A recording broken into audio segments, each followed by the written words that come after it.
Hello, कैसे हो प्यारे बच्चों? सब बढ़िया चल रहा है। तो आज हम न्यूटन का गति का प्रथम नियम पढ़ेंगे। तो अगर मैं कहूँ कि गति के जो 3 नियम दिए न्यूटन साहब ने, वो तीनों नियम अगर आपको आते हैं पहले से ही, इवन छोटे से बच्चे को भी आते हैं, तो आप समझेंगे कि सर मजाक कर रहे हैं ना। लेकिन मजाक नहीं कर रहा हूँ, सच में आते हैं। क्यों आते हैं? क्योंकि बेटा साइंस जो है उसको इन्वेंट नहीं किया जाता, उसको डिस्कवर किया जाता है ना। इन्वेंशन और डिस्कवरी में क्या अंतर है? अंतर ये है कि इन्वेंशन का मतलब ये हो गया कि उसको कुछ नया बनाया गया है ना। और डिस्कवरी मतलब क्या हो गया कि भाई वो ऑलरेडी प्रकृति में वो चीज़ें विद्यमान हैं और उनको हमने क्या कर लिया, खोज लिया। डिस्कवरी मतलब खोज हो गई। तो साइंस को खोजा जाता है, ना कि साइंस को क्या मतलब साइंस को बनाया जाता है। ठीक है। हाँ, तो ये न्यूटन की गति के, न्यूटन साहब ने कौन सा, न्यूटन साहब ने भी खोजा किसमें, प्रकृति में खोजा। तो वो पहले से, जब न्यूटन साहब नहीं थे तब भी गति के नियम तो चल रहे थे, गति के नियम तो हो रहे थे ना। और न्यूटन साहब जब ने उनको खोज लिया तो उनके बारे में पता लग गया हमें, तो उसको हम क्या कर सकते हैं, उसको हम उपयोग कर सकते हैं। किसके लिए? नई जो तकनीक है उसको विकसित करने के लिए। ठीक है, यही चीज़ होती है बेटा किसमें, साइंस में, विज्ञान में। विज्ञान ऐसे ही क्या करता है, विकसित होता है धीरे धीरे करके। ठीक है, तो चलो डिस्कस करते हैं, थोड़ा सा इसको समझते हैं। तो न्यूटन का गति का प्रथम नियम क्या कहता है? न्यूटन के गति का प्रथम नियम कहता है कि मतलब जो त्वरण है, त्वरण क्या है, जीरो है। कब जीरो? क्या मतलब हुआ त्वरण जीरो का मतलब? अगर जो बल नेट बल जीरो है तो किस पर, निकाय पर। कोई भी निकाय हमने क्या लिया, मतलब निकाय को कंसिडर कर लिया हमने, निकाय को मतलब मान लिया कि भी हाँ इस निकाय का हम अध्ययन करने वाले हैं, तो उसका त्वरण, निकाय का मतलब क्या हो गया, कोई भी वस्तु हो सकती है, कोई भी ऑब्जेक्ट हो सकता है ना। कोई भी मतलब आदमी, मतलब मशीन हो सकती है, आदमी हो सकता है, कि कोई भी प्राकृतिक मतलब किसी भी तरह का वस्तु हो सकती है। ठीक है, हाँ, तो उसको निकाय बोल सकते हैं आप। तो बेटा जो निकाय का जो त्वरण है वो जीरो रहेगा अगर कब रहेगा, अगर ये कंडीशन, ये वाली शर्त पूरी होती है। तो मतलब क्या शर्त है? ये शर्त है कि जो नेट बाह्य बल है, नेट बल है वो जीरो होना चाहिए। अगर निकाय पर लगने वाला नेट बल जीरो है, मैं ये नहीं कह रहा हूं कि बल जीरो होना चाहिए निकाय पर, मैं ये कह रहा हूं कि नेट बल जीरो होना चाहिए निकाय पर। अगर नेट बल जीरो है तो उसका त्वरण जीरो रहेगा निकाय का। अब ये कैसे समझ में, क्या इसका मतलब क्या निकाले सारी? तो मतलब सिर्फ इतना सा है, अगर इसको सिंपल भाषा में जो न्यूटन साहब ने समझाया वो ये है कि अगर मान लो कोई वस्तु विरामावस्था में है, मतलब वो एक जगह पे है ना, तो और उसमें किसी तरह की कोई गति नहीं है, तो वो विरामावस्था में ही रहेगी। कब तक रहेगी? जब तक कि जो नेट बल है वो क्या, जीरो है। मतलब उस पर कोई बाह्य बल जब तक काम नहीं करेगा, नेट बल काम नहीं करेगा, तब तक वस्तु विरामावस्था में ही रहेगी। यानी उसका जो त्वरण है वो क्या रहेगा, जीरो रहेगा। ये तो पहली बात होगी इसकी। अब दूसरी बात, त्वरण जीरो होने का मतलब क्या होता है, क्या होती है? त्वरण जीरो कब होता है? जब अगर वस्तु एक समान रैखिक गति कर रही हो तो भी उसका क्या होता है, त्वरण जीरो होता है। तो इसमें यह भी छुपी हुई बात है। दूसरी बात क्या, कि अगर वस्तु एक समान रैखिक गति कर रही है तो वो एक समान रैखिक गति ही करती रहेगी। कब तक? जब तक कि उस पर बाह्य बल, कोई भी नेट बल मतलब नहीं लगता है। मतलब जीरो नेट बल अगर उस पर जीरो है तो वो एक समान किससे, एक समान गति से ही, एक समान चाल से ही गति करती रहेगी। अगर उस पर कोई बल लगता है और वो उसका जो एक से ज़्यादा बल लगते हैं, एक बल लगता है, एक से ज़्यादा बल लगते हैं, और उनका जो नेट बल है वो जीरो नहीं होता है, तो वस्तु की चाल बदल जाएगी। कैसे बदल जाएगी? उसमें त्वरण पैदा हो जाएगा। ठीक है, या तो त्वरण होगा या मंदन होगा। त्वरण हो गया कि मतलब चाल में तेजी आ गई, राइट। मंदन हो गया मतलब चाल आपकी धीरे हो गई, कम हो गई। समझ में आ रही बात? हाँ, तो क्या कहा न्यूटन साहब ने? न्यूटन साहब ने कहा कि भाई अगर वस्तु पर कोई भी बाह्य बल काम नहीं कर रहा है, किसी तरह का बल काम नहीं कर रहा है, यानी उस बल जो, या फिर जो कुछ बल काम कर रहे हैं उसमें नेट बल, मतलब उन सब का जो सदिश योग क्या नहीं है, जीरो नहीं, जीरो है, तो उस पर कोई त्वरण काम नहीं कर रहा, त्वरण नहीं होगा वस्तु में। अगर जीरो नहीं है तो फिर त्वरण आएगा उसमें, वस्तु में। ठीक है, समझ में आई बात? तो ये बात अभी जो इतनी आसान लग रही है कि हाँ सर, जब तक उस पर किसी भी वस्तु पर बाह्य बल नहीं लगेगा तब तक वस्तु क्या रहेगी, वस्तु विरामावस्था में रहेगी। तो ये तो हमें पता है, सिंपल बच्चे को पता है ना। हाँ, डिस्कस करेंगे अभी कैसे पता है। और वस्तु में त्वरण पैदा नहीं होगा। इसका मतलब क्या है, वस्तु में त्वरण पैदा कब तक नहीं होगा, जब तक कि उस पर कोई बाह्य बल काम नहीं कर रहा हो, नेट बाह्य बल काम नहीं कर रहा हो, तो त्वरण पैदा नहीं होगा। लेकिन इस बात को समझने में बेटा इंसान को सदियां बीत गई। एक कौन सी बात को, कि भाई वस्तु में जब तक कि नेट बल काम नहीं कर रहा है तब तक उसका त्वरण 0 रहेगा, या फिर उस पर नेट बल काम कर रहा है तो उसका त्वरण चेंज हो जाएगा, बदल जाएगा। यानी त्वरण या तो वस्तु की चाल त्वरित हो जाएगी या फिर मंदित हो जाएगी। ठीक है, समझ में आ रही है। इस सिंपल सी बात को, इस साधारण सी बात को समझने में मनुष्य को सदियां लग गई बेटा। हाँ, ये चीज़ हम आज समझते हैं। तो ये तो मैंने समझा ही दिया कि जो ऐप नेट है वो निकाय पर लगने वाले सभी बलों का क्या होता है, सदिश योग है। मतलब एक बल भी हो सकता है निकाय पर और आपके एक से ज़्यादा बल भी हो सकते हैं। तो देखो क्या हुआ, अगर हम इसको देखें तो एक सिंपल सी बात समझ में आती है। अच्छा, इसमें पहले हम एक काम कर लेते हैं कि मैंने कहा था कि एक बच्चे को भी समझ है, तो बेटा एक इसका एग्जाम्पल ले लेते हैं हम ना।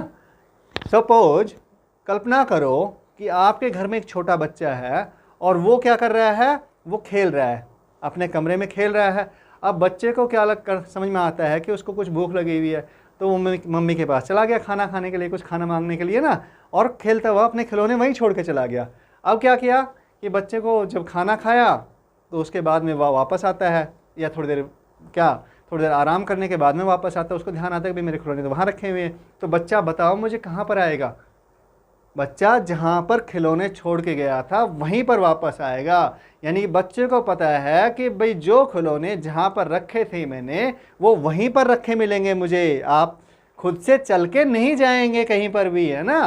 क्या मतलब हुआ कि भाई जब तक कि उन खिलौनों पर बच्चा इनडायरेक्टली क्या जानता है, बच्चा सीधे तौर पे मतलब फिजिक्स की भाषा में नहीं जानता, भौतिक विज्ञान की भाषा नहीं जानता बच्चा, लेकिन प्रकृति के नियम तो जानता है। और भौतिक विज्ञान कहाँ से आया, प्रकृति से आया है। सारे नियम कहाँ से आए हैं, प्रकृति से आए हैं, है ना। हाँ, तो क्या बच्चे को भी पता है कि भाई उस पर किसी तरह का कोई बल नहीं लगा है, और खिलौने कहाँ, जहाँ पर रखे थे वहीं पर रखे मिलेंगे मुझे। आप किताब जहाँ पर रखते हो वहीं पर रखी मिलती है कि नहीं मिलती। आपने पानी की मटकी की एक जगह बना दी, वहाँ पर पानी की मटकी रखी है तो वो वहीं पर रखी मिलती है। यही तो आपका फर्स्ट नियम है, न्यूटन मतलब जो पहला नियम, गति का पहला नियम है, यही तो है कि भाई जब तक उसको उठा के कोई दूसरी जगह पे नहीं लेके जाएगा तब तक वो वहीं रखी रहेगी, खुद से चल के नहीं जाएगी। तो समझ में आई बात। ज़िंदगी में हमारी आम जो मतलब डे टू डे लाइफ है उसमें आपके हज़ारों एग्जाम्पल है इस तरह के, राइट। ये बात तो सबको समझ में आ गई। लेकिन जो दूसरी बात है कि भाई उस पर, क्योंकि नेचर में होता क्या है, नेचर में ये होता है कि भाई किसी भी वस्तु को गतिमान रखने के लिए उसको क्या करना है पड़ता है, खींचना पड़ता है ना, गति में बनाए रखने के लिए, या उसको धक्का मारते रहना पड़ता है, यही होता है ना। तो अब मुझे बताओ, वैसे अगर बच्चे वाला एग्जाम्पल को, अगर उसी उदाहरण को हम आगे करें तो क्या कह रहा हूँ मैं, अब समझो कि वहाँ पर बच्चे को खिलौने नहीं मिले, तो बच्चा क्या कर रहा है, बच्चा क्या करेगा, बच्चा क्या ऑब्वियसली अपनी मम्मी के पास में जाएगा, पूछेगा कि मम्मी मेरे खिलौने कहाँ रख दिया आपने, है ना, कि मम्मी ने रख दिए कहाँ पे। तो उसको पता लगा कि भाई जब तक उन खिलौनों को कोई उठा के नहीं रखेगा कहीं पर, तब तक क्या होगा, आपके खिलौने वहीं पर रहेंगे। यानी बच्चे को मतलब क्या कहेंगे, इनडायरेक्टली ये पता है कि उन खिलौनों में त्वरण पैदा करने के लिए कहीं ना कहीं उसको बाह्य बल, त्वरण क्या, तभी तो चाल होगी, उसमें चाल पैदा होगी किसमें, खिलौनों में, है ना, तभी तो खिलौने क्या करेंगे, गति करेंगे।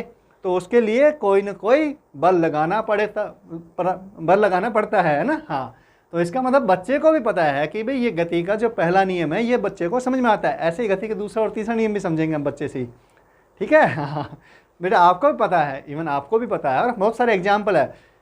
भौतिक विज्ञान हम जब तक अपनी ज़िंदगी से, आम दिन की जो ज़िंदगी होती है उससे जोड़ के नहीं पढ़ते, तब तक भौतिक विज्ञान पढ़ने का मज़ा नहीं आएगा आपको। तो अगर भौतिक विज्ञान वास्तव में आपको मज़ा लेके पढ़ना है, उसको भूलना नहीं है, इस तरीके से पढ़ना है और अपनी भाषा में लिखना है उसको, तो आप उसको आम जो डे टू डे लाइफ होती है हमारी, जो आम दिन की जो ज़िंदगी होती है उसमें से उदाहरण ढूंढिए। हाँ, उसमें देखिए कि कहाँ कहाँ पे ये चीज़, ये नियम लग रहा है, और उसको अपने साथ वालों जो बच्चे हैं या अपने टीचर से क्या करना है, उसको डिस्कस करना है, उस पर चर्चा करनी है कि हाँ मैंने ये सोचा, ये उदाहरण दिखा, इसमें ये नियम भौतिक विज्ञान का ये नियम लग रहा है कि नहीं लग रहा है, बताओ भाई। मैं तो ये सोच रहा हूँ कि मेरे हिसाब से इसमें ये नियम लग रहा है। आप अपने दोस्त से पूछेंगे तो इस तरह से क्या होगा, आपका जो नज़रिया है किसके लिए, भौतिक विज्ञान के लिए, विज्ञान के लिए जो नज़रिया है आपका वो बदलेगा, और आपको धीरे धीरे करके सब जगह पे विज्ञान या भौतिक विज्ञान नज़र आने लग जाएगी। ठीक है बेटा। हाँ, तो चलो अब समझते हैं हमारी जो दूसरी बात है, जो न्यूटन के नियम की, जो मतलब पहले नियम की, प्रथम नियम की जो दूसरी बात है, कौन सी, कि भाई गति, एक समान गति में कोई वस्तु बनी है तो वो बनी ही रहेगी जब तक कि उस पर कोई बाह्य बल काम नहीं करता हो।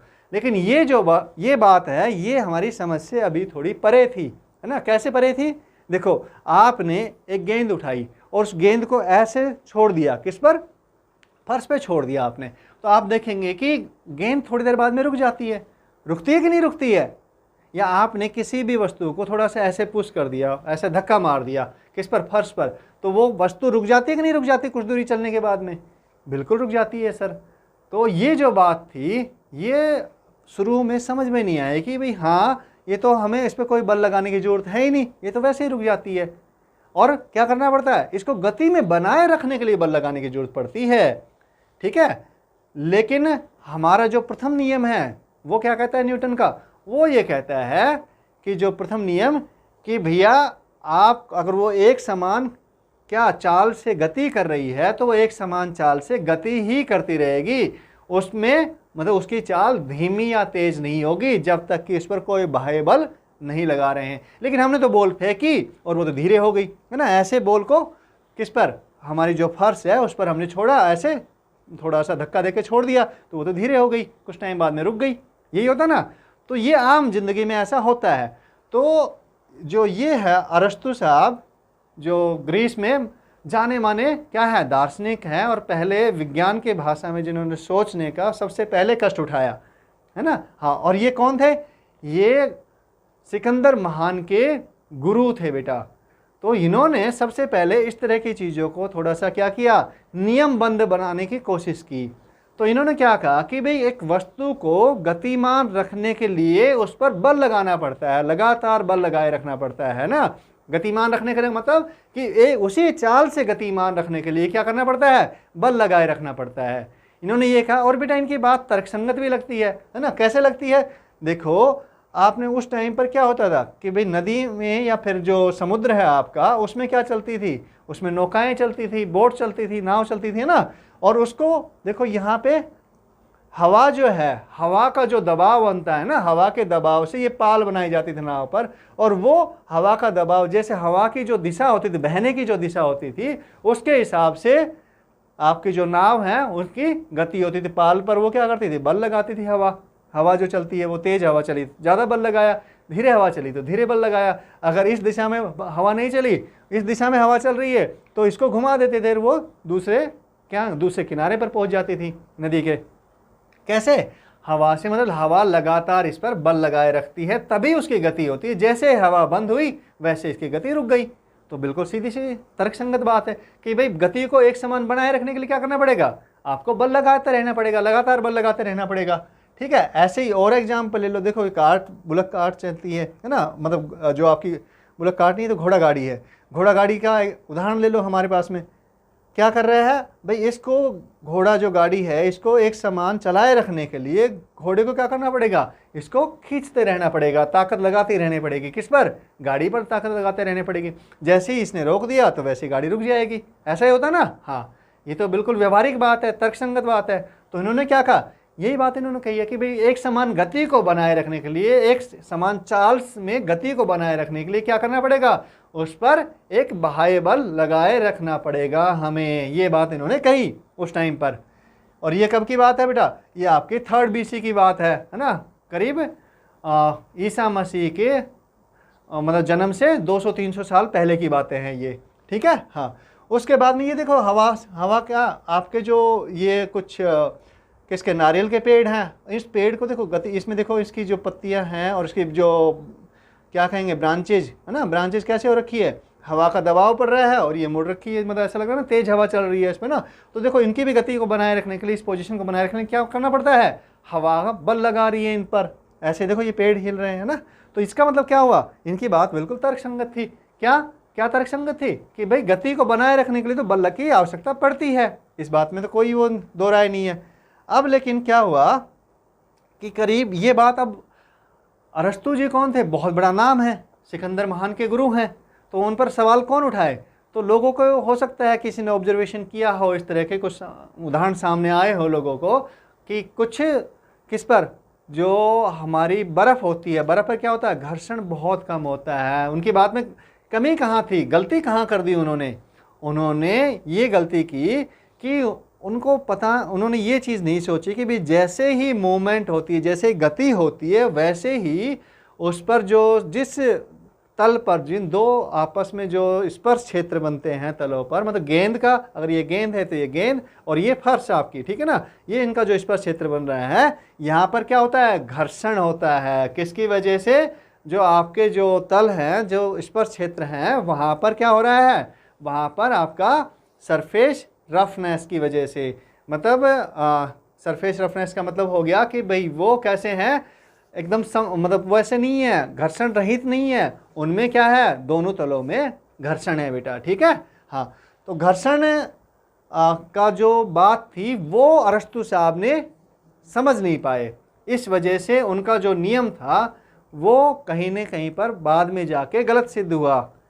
और वो कैसे हुआ, अब करीब 16वीं-17वीं शताब्दी में गैलीलियो गैलीली साहब ने, जो कि कहाँ पर थे, इटली में, पीसा सुना है आपने, हाँ, पीसा की जो झुकी हुई मीनार है ना, वहीं पर इनका जन्म होता है। और फिर इन्होंने कुछ ऑब्जर्वेशन किए, इन्होंने देखा कि, और ये काफ़ी बड़े साइंटिस्ट थे बेटा, हाँ, आइंस्टीन साहब ने भी इनके बारे में कहा कि भाई ये दुनिया के सबसे पहले वैज्ञानिक, मतलब मॉडर्न साइंटिस्ट कह सकते हो, मॉडर्न वैज्ञानिक थे, मतलब कि आधुनिक विज्ञान के जनक हैं ये मैं नहीं कह रहा हूँ, ये आइंस्टीन साहब ने कहा है इनके बारे में। और इन्होंने काफ़ी सारा फिजिक्स में काम, मतलब उस एस्ट्रोलॉजी नहीं, एस्ट्रोलॉजी तो अलग चीज़ होती है, वो हाथ देखने वाली बातें होती है ना, हाँ, एस्ट्रोलॉजी नहीं, एस्ट्रोनॉमी, मतलब जो ग्रहों से संबंधित है, जो आउटर स्पेस से संबंधित, अंतरिक्ष से संबंधित जो चीज़ें हैं उनके बारे में, ग्रहों की गति के बारे में, हमारे जो सोलर सिस्टम है ना, हमारा सौर परिवार है, उसके बारे में इन्होंने काफ़ी सारी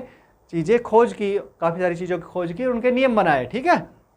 तो ये काफ़ी बड़ा नाम था। इन्होंने भी, जब इन्होंने चीज़ों को ऑब्जर्व किया, गति के मतलब ये वाले नियम को, कि भाई गति, किसी भी वस्तु की चाल को एक समान बनाए रखने के लिए क्या करना पड़ता है, हमें बाह्य बल लगाए रखना पड़ता है। जब ये बात इनके सामने आती है तो इन्होंने इसको तथ्यपूर्वक चेक, मतलब इसको इसकी जांच शुरू कर दी। तो इन्होंने कुछ क्या किए, कुछ एक्सपेरिमेंट किए इन्होंने, है ना। कैसे एक्सपेरिमेंट किए बेटा, ये देखो इन्होंने क्या काम किया। सबसे पहले कि एक आनत समतल लिया और उस पर, जो कि बिल्कुल घर्षण रहित, बिल्कुल प्लेन कर, मतलब वैसा कर दिया, चिकना है ये सरफेस ना, ये वाला जो समतल है ये कैसा है, चिकना है, ये आनत समतल है। और इस पर इन्होंने एक गेंद को धीरे से धक्का मार के नीचे की तरफ छोड़ दिया। तो इन्होंने पाया कि भाई जो इसकी चाल, मान लेते हैं कि भाई U1 चाल थी उस टाइम पर, जब इसको किस पर, इस आनत तल पर छोड़ा, ठीक है। तो इसने, और बाद में जैसे ये नीचे पहुंचा तो इसकी चाल हो गई V1। तो इन्होंने पाया कि भाई जो V1 की जो मान है ना, उसका जो क्या कहेंगे वैल्यू है, वो हमारी U1 की वैल्यू से, उसके जो मान से, उससे ज़्यादा है। यानी कि क्या हो गया, V1 बड़ा है किससे, U1 से। तो इसका मतलब क्या हुआ कि भाई जब घर्षण रहित क्या है, ये समतल है, घर्षण रहित अनंत समतल है, तो इस पर जैसे ही हमने गेंद को छोड़ा तो उसकी गति में क्या हुआ, चाल में क्या हुआ, चाल परिवर्तित हो गई, चाल बढ़ गई, है ना, चाल का मान बढ़ गया, ठीक है। यानी कि वो उसकी गति कैसी होगी, त्वरित हो गई, त्वरण पैदा हो गया उसमें। तो उनको एक बात समझ में आ गई भाई कि भैया अगर हम उसको ऊंचाई से छोड़ेंगे किसी भी वस्तु को, गेंद टाइप की, जो क्या कर सकती है, जो लुढ़क सकती है ना, तो वो उसमें त्वरण पैदा हो जाता है अगर हम उसको ऊंचाई से छोड़ेंगे। तो इन्होंने कहा कि ठीक है, अब नीचे से अगर मैं इसको ऊपर की तरफ भेजता हूँ उसी आनत समतल पर तो क्या होगा। तो इन्होंने कुछ वेग मतलब चाल ली, U2 लिया, मान लो उसकी उस गेंद की जो चाल है जो वो नीचे थी तो U2 ले लिया हमने उसकी मान, है ना, U2 है। तो उन्होंने उसी आनत समतल पर इधर फेंक दिया, ऊपर की तरफ इसको धकेल दिया। तो इन्होंने देखा कि ऊपर जाते जाते इसकी जो गेंद है उसकी चाल में परिवर्तन आ गया और वो धीमी पड़ गई, है ना। क्या हुआ, धीमी पड़ गई। तो मतलब क्या हुआ कि भाई जो V2 होगी इसकी गति चाल, तो V2 चाल आपकी शुरू वाली चाल से कम है, यानी शुरू वाली चाल क्या है आपकी ज़्यादा है। तो मतलब क्या हुआ, धीमी पड़ गई है बॉल की चाल, यानी कि मंदन पैदा हो गया है। इसका मतलब इनको समझ में आया कि अगर ऊपर की तरफ हम बॉल को क्या करते हैं, आनत समतल पर ऊपर की तरफ भेजते हैं, क्या कर लुढ़काते हैं किसे धक्का मार के, तो क्या करता है धीरे धीरे उसकी गति क्या हो जाती है, कम पड़ जाती है। लेकिन अगर ऊपर से छोड़ते हैं तो क्या होती है, उसमें त्वरण पैदा हो जाता है।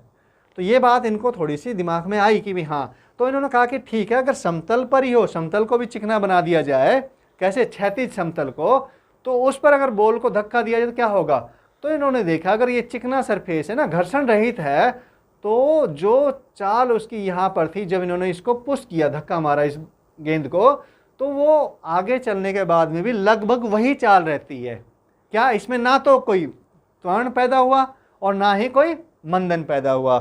तो कुछ समझ में आ रही है बात कि इनका जो ये क्या था एग्जाम मतलब एक्सपेरिमेंट था, इसमें ये क्या कर रहे थे बेटा बताओ।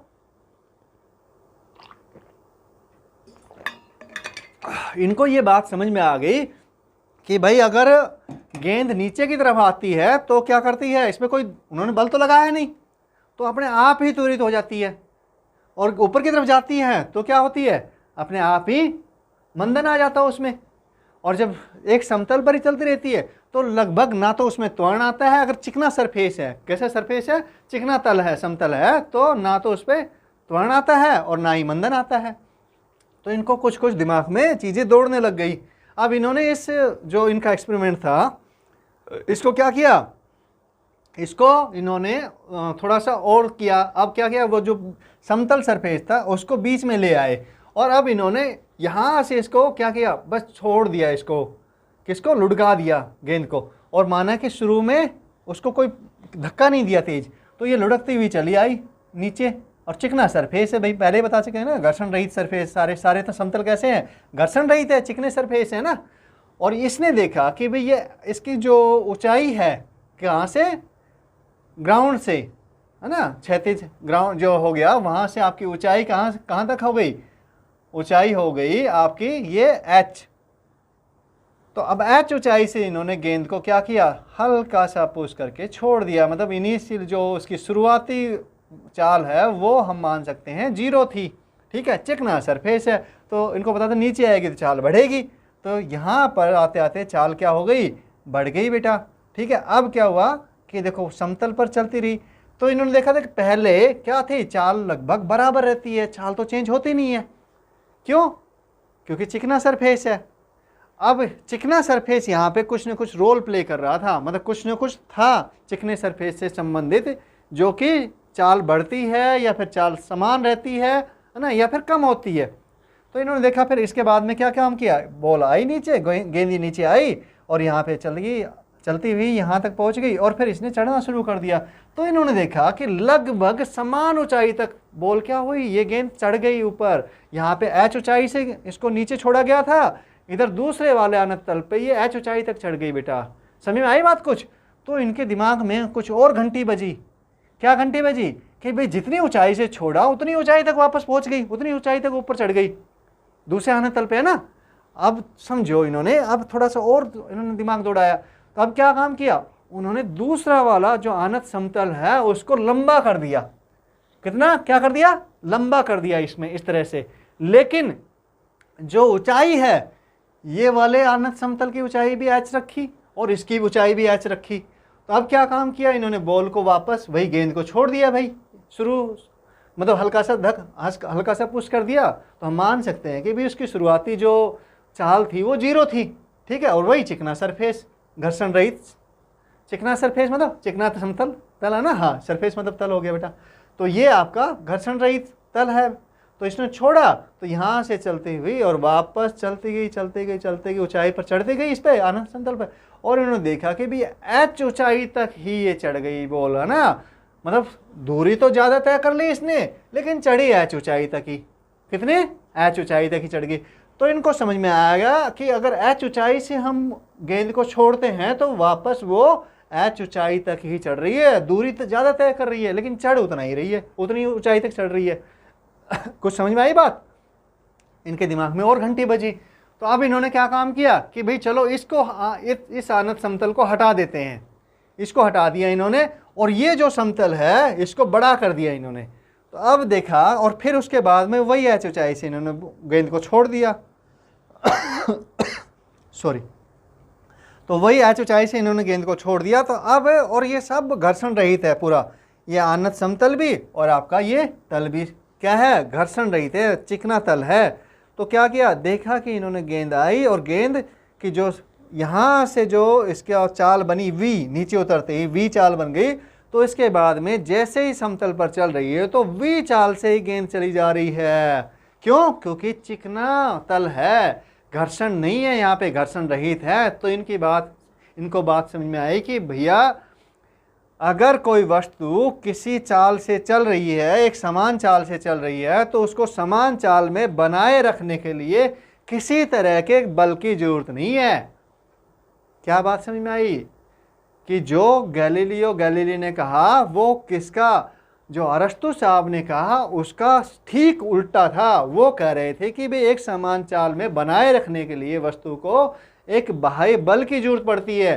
लेकिन गैलीलियो गैलीली साहब को इसका जो इन्होंने जो ये अपना एक्सपेरिमेंट किया इसमें रिजल्ट क्या मिला कि भैया अगर घर्षण नहीं है तो उसमें क्या नहीं होगा, चाल बराबर बनी रहेगी, किसी बल की आवश्यकता नहीं है, वही चाल बनी रहेगी, है ना। यानी चाल में परिवर्तन नहीं होगा। इसका मतलब क्या हुआ कि भाई चाल में अगर परिवर्तन हो रहा है, मतलब चाल में परिवर्तन हो रहा है तो कोई ना कोई बल काम कर रहा है ना। चाल में परिवर्तन नहीं हो रहा तो मतलब कोई बल काम नहीं कर रहा। तो इसका मतलब क्या हुआ बेटा, क्या मायने निकलते हैं इसके मायने निकलते हैं कि भैया चाल में परिवर्तन होता नहीं है। क्या? चाल में परिवर्तन होता नहीं है जब तक कि उस पर कोई बाह्य बल नहीं लगाया जाए। तो यही तो बात हम शुरुआत में कर रहे थे, न्यूटन साहब ने भी कुछ ऐसी बात की है नो। तो ये किसकी वजह से होता है, ये आपका किसी भी वस्तु की एक कहें कि गुण होता है ना, हाँ कैरेक्टरिस्टिक्स होती है, हिंदी में कहें गुण होता है, गुण धर्म कह सकते हैं ना। हाँ, तो वो क्या है कि भैया अगर वस्तु अपनी स्थिति में अगर वो चल रही है तो चलने वाली स्थिति में, और वस्तु अगर मान लो एक ही जगह पे रखी हुई है, विरामावस्था में है, तो विरामावस्था वाली स्थिति में कोई परिवर्तन नहीं चाहती। मतलब अगर आपको उसमें परिवर्तन करना है तो कोई ना कोई बल लगाना पड़ेगा। तो ये जो आपका परिवर्तन में जो विरोध वाली प्रवृत्ति होती है किसी भी वस्तु की, इसको बोलते हैं जड़त्व। क्या बोलते हैं? जड़त्व।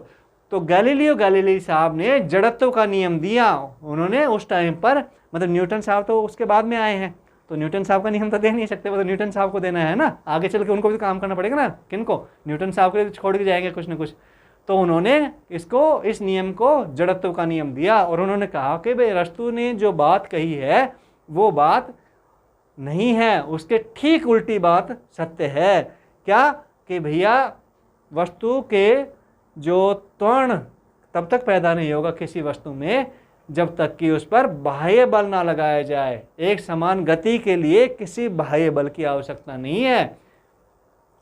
अरस्तु साहब कह रहे थे कि एक समान चाल में गति बनाए रखने के लिए किसी भी वस्तु की एक बाह्य बल की लगातार आवश्यकता पड़ती है। इन्होंने उस बात को उल्टा कर दिया कि नहीं भैया, आप जो कह रहे हैं वो गलत है। एक समान चाल में बनाए रखने के लिए उस वस्तु पर किसी बाह्य बल की आवश्यकता नहीं होती। अगर आपने उस पर बाह्य बल लगाया तो उसकी चाल चेंज होती है। मतलब आपने अगर उल्टी दिशा में लगा दिया तो मंदन हो जाएगा, चाल क्या हो जाएगी, कम हो जाएगी। और इसी दिशा में लगा दिया, उसकी गति की दिशा में लगा दिया तो क्या होगा, चाल बढ़ जाएगी। क्या होगा, त्वरित हो जाएगी वस्तु।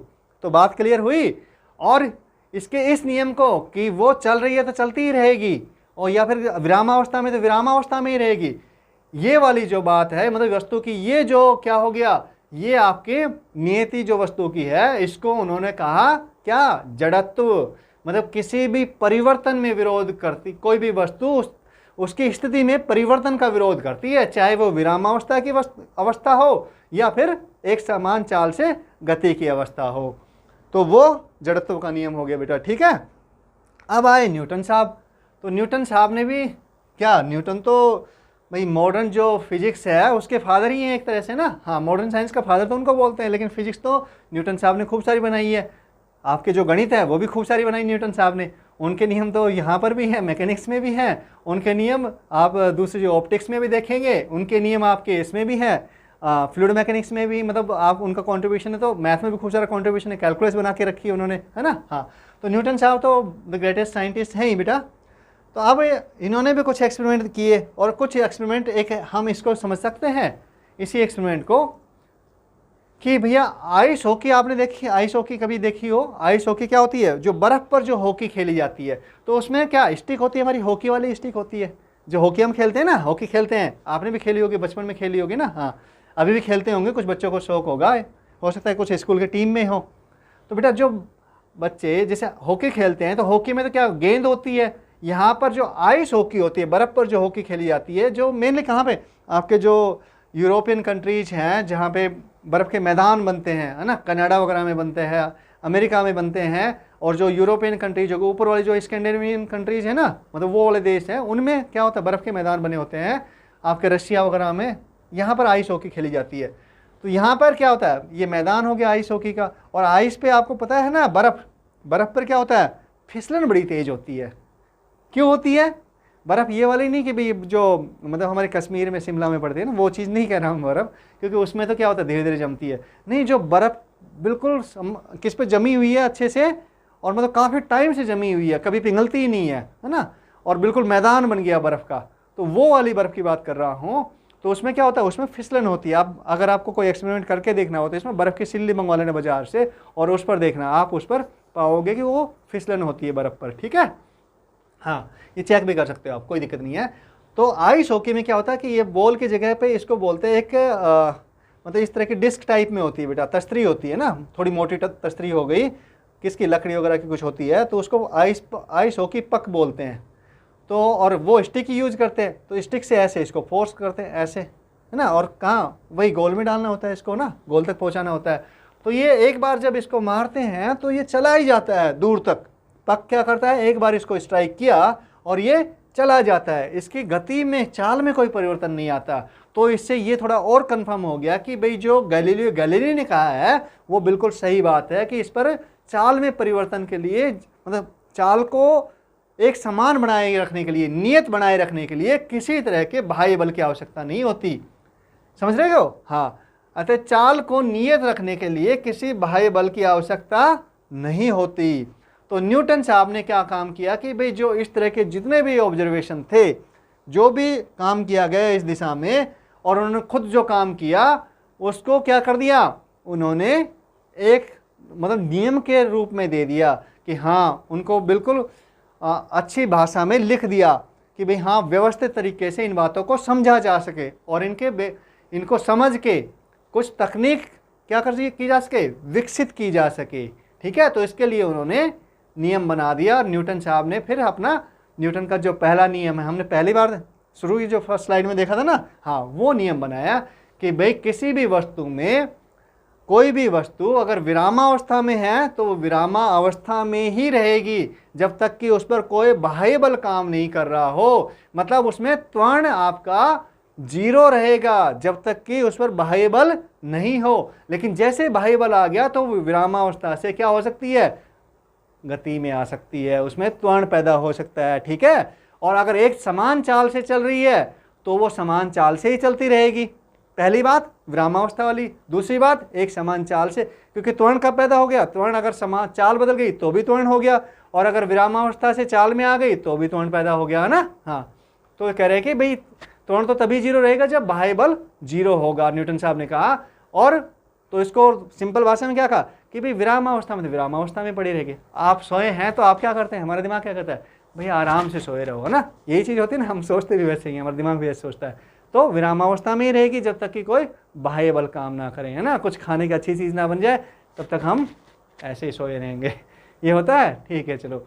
और इसके बाद में दूसरी बात कि एक समान गति, एक समान चाल से गति कर रही है तो एक समान चाल से गति ही करती रहेगी, उसकी चाल बदलेगी नहीं जब तक कि उस पर कोई बाह्य बल काम ना करे बेटा। तो ये न्यूटन के गति का नियम था, जो कि बनने में, जिसको एक छोटी सी बात है, देखने का भी छोटी सी बात लगती है, बच्चे को पता है ना, हाँ नेचर में पहले से ही था, प्रकृति में पहले से ही था, लेकिन इसको समझने में बेटा करीब करीब इंसान को 2000 साल लग गए। तो चीज़ें ऐसे विकसित नहीं होती है, धीरे धीरे के, जो आज आप जो तकनीक देख रहे हो, जो विज्ञान आप देख रहे हो, ये इसको विकसित होने में बहुत समय लगा है, बहुत सारा ऊर्जा लगी है, बहुत सारे लोगों के प्रयास लगे हैं, समझ रहे हो। और आप भी कुछ प्रयास करके कुछ नया विज्ञान खोज सकते हो। तो प्रकृति को देखते रहिए, प्रकृति को निहारते रहिए, हो सकता है उसमें कुछ नया दिख जाए, आपको सीखने को मिल जाए, ठीक है। तो बेटा आज के साथ में इसी लेक्चर को ख़त्म करते हैं हम। और अगर आपको हमसे पढ़ना अच्छा लग रहा है तो हमें लाइक करके, सब्सक्राइब करके चैनल को, और शेयर करके अपने दोस्तों के साथ में हमें बताइए कि आपको अच्छा लग रहा है, और कमेंट करके बताइए कि आपको पढ़ने अच्छा लग रहा है, ताकि हम आपके लिए और भी अच्छे अच्छे क्या कर सके, लेक्चर लेके आ सके, ठीक है। और सिलेबस पूरा करेंगे, कवर करेंगे बेटा, लेकिन इसमें थोड़ा समय लगने वाला है। तो आप भी लगातार पढ़ते रहिए, प्रैक्टिस करते रहिए और हमारे साथ जुड़े रहिए। तब तक के लिए आपसे विदा लेते हैं। चलो नेक्स्ट लेक्चर में मिलते हैं, अगली क्लास में मिलते हैं। अगली क्लास में हम आगे पढ़ेंगे इस चैप्टर में, ठीक है। चलिए ओके, आपका दिन शुभ हो, यही मेरी कामना है।